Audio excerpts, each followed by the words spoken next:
चलो देखा, आ जाओ। हेडिंग है ये, नहीं बिल्कुल अभी नहीं लिखना, जब बोलेंगे तब लिखते जाना, साथ में हम बता देंगे। अभी देखो ध्यान से,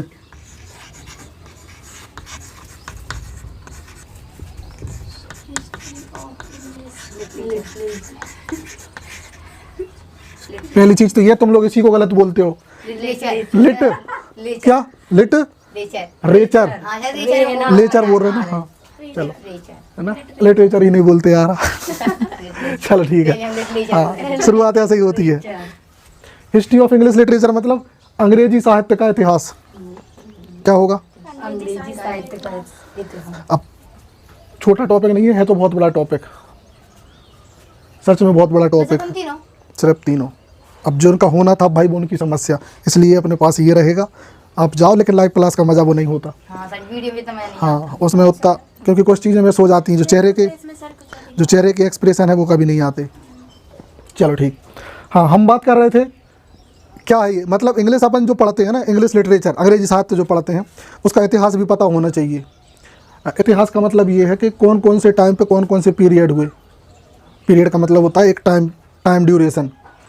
जैसे हम देखें अपने इंडियन इतिहास में देखें तो स्वतंत्रता आंदोलन का जो टाइम था, है ना, तो उसको बोलते हैं भारतीय स्वतंत्रता का समय, है ना, आधुनिक भारत, या अंग्रेज़ों का समय, है ना, मध्यकालीन भारत था तो उसको मध्यकालीन भारत या प्राचीन भारत। ऐसे ही अंग्रेजी में कुछ पीरियड है। हल्का सा ये थोड़ा सा ये हो सकता है कि टफ होगा, पहली बार देख रहे हो। अब क्या हुआ देखो, अंग्रेजी साहित्य का इतिहास का मतलब ये है कि इंग्लिश में क्या क्या तरक्की हुई। एक भाषा है, अभी तुम जैसे हिंदी का देखो, हिंदी परफेक्ट भाषा नहीं है अभी उतनी अच्छी जितनी अच्छी संस्कृत है। अंग्रेजी भी कभी टूटी फूटी रही होगी, कमज़ोर, कैसे धीरे धीरे बढ़ के आज इतने आगे बढ़ी। अब बढ़ती कैसे है भाषा, जब उसमें कुछ लिखा जाता है, किताबें लिखी गई बहुत सारी। अब इंग्लिश आज इतनी मजबूत है कि शायद वर्ल्ड में सबसे ज़्यादा उसी भाषा में किताबें हैं, तो हम उसका इतिहास ही देख रहे हैं। ऐसे ऐसे शब्द तुम्हें पहली बार दिख रहे हैं तुम लोगों को, तो अब है ना, ऐसे शब्द हैं जो पहली बार देखोगे और उनके नाम सुनोगे, मगर धीरे धीरे फेमिलियर होना पड़ेगा इनके लिए। फेमिलियर मतलब हैबिट में आना। ठीक, चलो क्लियर।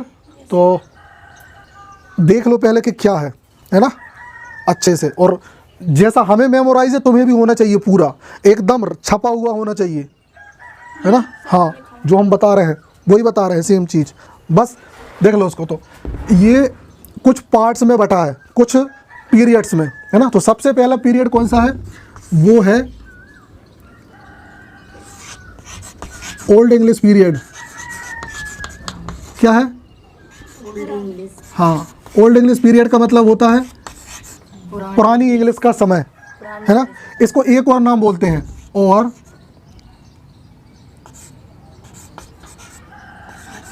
एंग्लो, हाँ, सैक्सन पीरियड। ठीक, ओल्ड इंग्लिश पीरियड या Anglo Saxon period. Time duration क्या थी इसकी, 450 450 AD से 1060 AD।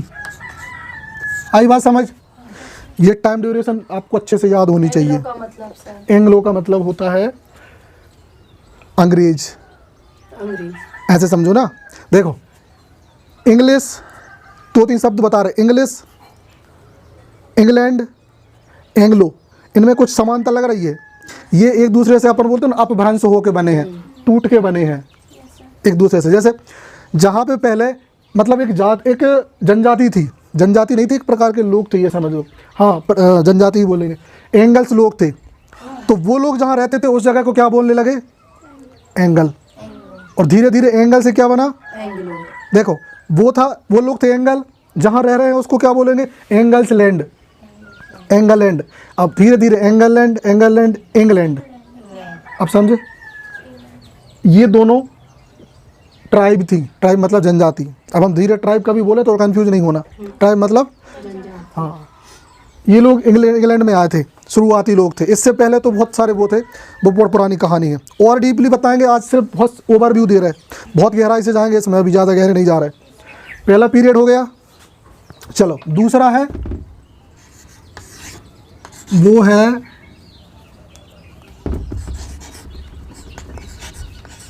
ना मिडिल इंग्लिश पीरियड।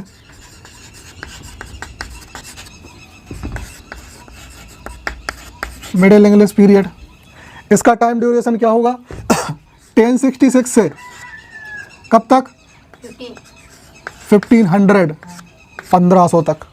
बहुत लंबा समय नहीं हो गया, अप्रोक्स 450 साल। ठीक, मिडिल इंग्लिश, मिडिल मतलब पहले पुरानी इंग्लिश थी, धीरे धीरे डेवलप होके क्या हुई, आगे बढ़ी, धीरे धीरे होके आगे बढ़ी, फिर हाँ, ये मिडिल टाइम पे आ गई और अब आगे और बढ़ेगी। ठीक है, चलो अगला देखें, थर्ड नंबर पे। इंग्लिश को यहाँ से आगे बढ़ते बढ़ते तुम देखो कितने साल हो गए, पूरे 1000 साल लगभग गुजर गया। ये छोटा टाइम पीरियड नहीं है, इतना कम इसलिए, मतलब इसके बारे में डिटेल बहुत कम है, इसलिए इसके बीच में ज़्यादा कुछ नहीं है कहानी, क्योंकि डिटेल कम है, लेकिन आगे डिटेल मिलेगी। अगला जो पीरियड आएगा वो आएगा दी रेनेसा, जिसको हम रेनेसांस बोलते हैं, है ना, रेनेसांस बोलते हैं या रेनेसा पीरियड। इसका टाइम ड्यूरेशन क्या है 1500 से 1660 आई थिंक। हाँ सर। क्लियर। रेनेसा का मतलब क्या होता है, रेनेसा का मतलब पता है किसी को? हाँ, रेनेसा का मतलब होता है पुनर्जागरण, है ना, रेनेसा का मतलब पुनर्जागरण।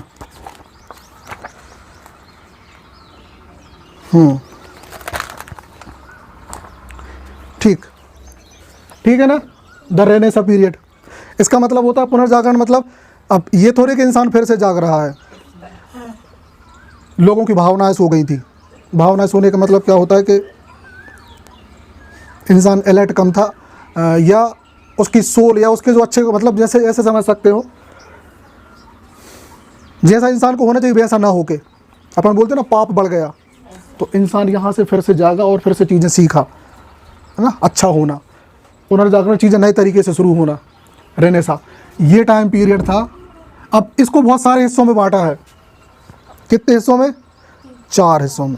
कितने हिस्सों में, हाँ। सबसे पहला है नंबर 1 एलिजाबेथन पीरियड, है ना, हाँ, एलिजाबेथन एज लिखा होगा उसमें, हाँ, एज का मतलब तो क्या होता है उम्र, लेकिन उम्र नहीं, एज का मतलब होता है काल, हाँ, काल मतलब समय, पीरियड, पीरियड एज कभी भी लिखा जाए। अब इंग्लिश सीख रहे हो आप तो नए नए शब्द जुड़ेंगे, अब ऐसी थोड़ी आ जाती है इंग्लिश। एज का मतलब समय का ड्यूरेशन भी होता है कि नहीं का उम्र। अब तक अपन, अभी तक अपन 12th तक क्या करते हैं, एज मतलब उम्र। अब समय बदल गया, देखो नई चीज़ आज सीखने मिल रही। एज मतलब एक काल, एक समय। एलिजाबेथन एज क्या था ये समय, इसकी ड्यूरेशन थी 1558 से लेके, है ना, 1603। क्लियर। पहला एलिजाबेथन एज का मतलब ये है कि क्वीन एलिजाबेथ उस समय इंग्लैंड की रानी थी, तो जब तक उन्होंने राज किया उस टाइम को बोलते हैं एलिजाबेथन एज। ख़त्म। दूसरी हम बात करें, है ना, तो उसको बोलेंगे हम क्या,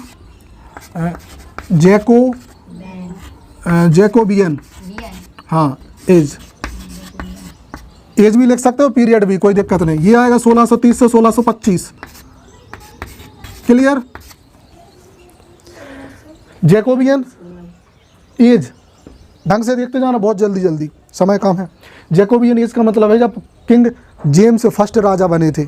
जेम्स फर्स्ट मतलब इनके बाद कोई राजा आएगा, क्योंकि भाई मरना तो हर किसी को है, कोई राजा आएगा जिसका नाम था जेम्स। जेम्स को लैटिन में बोलते थे जैकब। क्या बोलते थे, जैकब। तो जैकब से बना जैकोबियन। क्लियर।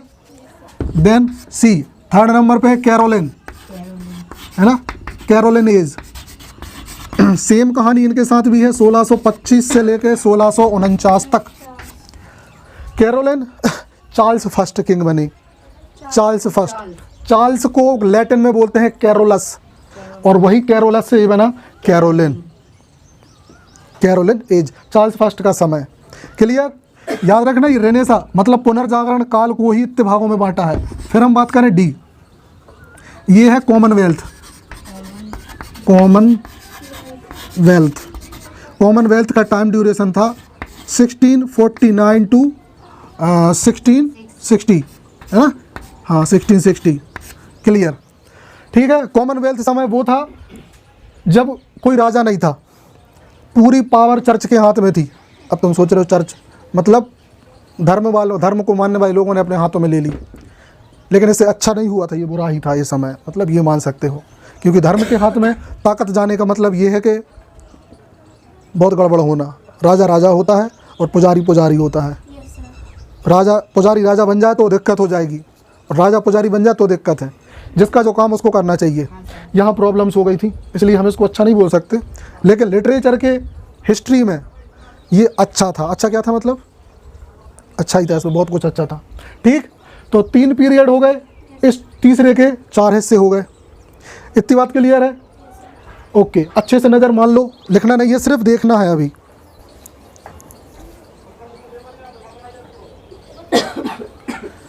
ठीक, आगे बढ़े। अब देख लो आगे। यस, चौथे नंबर पे हमारा जो आएगा ये था रेनेसा, एक मिनट रुकना, है ना, 1660। हाँ, नियो क्लासिकल होगा, देखो है ना, द नियो क्लासिकल इज, ऐसे लिखा है ना, द, हाँ, द नियो क्लासिकल, हाँ, द नियो क्लासिकल, है ना, पीरियड या एज। ठीक, इसका टाइम ड्यूरेशन होगा 1660 से 1785। Neo classical. अब सुनो, ध्यान से सुनना। जब इतने सारे समय में बहुत सारी हजारों किताबें लिखी गई, लोगों के मन में बहुत सारी उथल पुथल मची, अब फिर से यहाँ पे समय आ गया, मतलब कि हमें फिर से कहाँ लौटना है? क्लासिकल टाइम पे। क्लासिकल टाइम मतलब होता है जो हमारे पूर्वज लिखा करते थे जैसा। तो पूर्वज कौन? अब तुम लोगों को वो भी नहीं पता होगा फिलहाल। जैसे कौन? प्लेटो, अरस्तु, सुने हैं? ग्रीक, ये लोग पुराने वर्क। अब इन्हीं की फैमिली से कुछ थे, जैसे कौन कौन थे? दांते एलिग्री, नाम सुना है? डिवाइन कॉमेडी के, है ना? इसके अलावा और बता रहे हैं ना मेरे को, एक मिनट। होमर का इलियड उसी बुक सेक्शन में है। ये आ रही बात समझ, है ना? तो ये बहुत सारे पुराने राइटर थे, उन्हीं के वर्क को, अब जब भी हम वर्क बोले, वर्क मतलब समझ जाना, बुक, वर्क मतलब, तो उन्हीं के वर्क को कॉपी किया किसने? यहाँ जो राइटर होंगे इस पीरियड में, द न्यू क्लासिकल पीरियड। क्योंकि इनका मानना था कि यार वो जीनियस थे, तो जीनियस का काम जीनियस अच्छा ही होता है, तो हम उनको कॉपी करके ही उनके वर्क को ये लोग क्या करते थे? बना के देना। कहने का मतलब ये है, हाँ ठीक है, ऐसे समझो कि मान लो कि अभी जो मूवी आई थी ना, जुड़वा फिल्म देखी थी ना, नई वाली जुड़वा, ये पुरानी जुड़वा की कॉपी है। तो यहाँ पे क्लासिकल कौन कहलाई? वो पुरानी जुड़वा। ये तो इसका कॉपी है, तो ये कहला गई नियो क्लासिकल। क्लियर? बहुत ध्यान से समझते जाना। ये भी कुछ हिस्सों में बटी है नियो क्लासिकल। सबसे पहले ये है रेस्टोरेशन एज, रेस्टोरेशन एज। इसका जो टाइम ड्यूरेशन होगा वो होगा 1660 से 1700। रेस्टोरेशन का मतलब होता है किसी भी चीज़ को रिस्टोर करना, पुरानी चीज़ों को नया बना देना। समझ जाओ कौन सी चीज़ें हुई होंगी, बुक्स ही, सीधी सी बात। और कल्चर अगली चीज़। दूसरा टाइम पीरियड है द एज ऑफ, हाँ, या ऑगस्टन एज से समझ लो, है ना, ऑगस्टन एज। ऑगस्टन एज मतलब एक संत थे सेंट ऑगस्टन, उन्हीं का टाइम पीरियड। इसको एक और नाम से जानते हैं, है ना, the age of Pope, the age of Pope. तुम लोग पोपे पढ़ोगे, है ना, तो एज ऑफ पोप। पोप एक राइटर थे, the Alexander Pope. Alexander Pope, उनके ही नाम पे इस पीरियड का नाम रखा है। इसका टाइम ड्यूरेशन था 1700 से 1745। क्लियर? दो नाम है इसके। फिर थर्ड नंबर पे है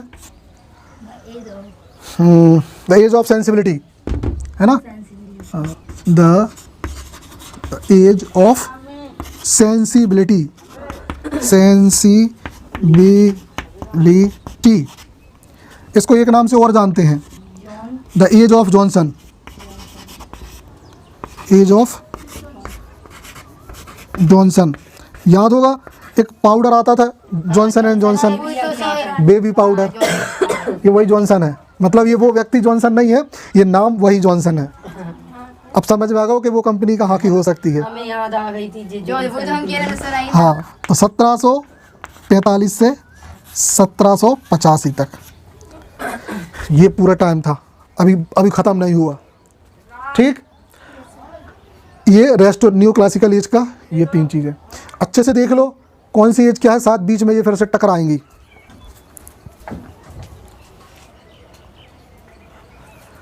है ना, कितनी एज हो गई अभी तक? 4 एज हो चुकी हैं। हाँ, और जिनमें तीसरे और चौथे में कुछ इनके बड़े बड़े हिस्से हैं। तुमने अगर ध्यान दिया हो कि यहाँ कुछ नहीं था, लेकिन यहाँ देखो कितना, क्योंकि यहाँ प्रूफ मिले हैं अपने पास, बुक्स अवेलेबल हैं। यहाँ पे रिकॉर्ड नहीं है ना ज़्यादा, क्योंकि एक ही बुक होती थी, अगर धोखे से उसी में आग लगा दी तो फिर कुछ नहीं बचा। यहाँ पे प्रिंटिंग वगैरह होने लगी थी। ये जो दिख रहा ना, इस टाइम के थोड़े से पहले 1477 है कि 73 है, 77 है आई थिंक। 1477 में प्रिंटिंग प्रेस आ गया था। उस प्रिंटिंग प्रेस की वजह से बुक्स छपना शुरू हो गई। अब उससे पहले तो हाथ ही से लिख दी। मान लो एक किताब अगर हमने लिख दी, सारे लोग उसी से पढ़ेंगे, और अगर धोखे से वो लॉस हो गई तो मतलब सब कहानी खत्म। क्लियर? चलो अब अपन इसको आगे बढ़ा रहे हैं और खूब सी लग रही।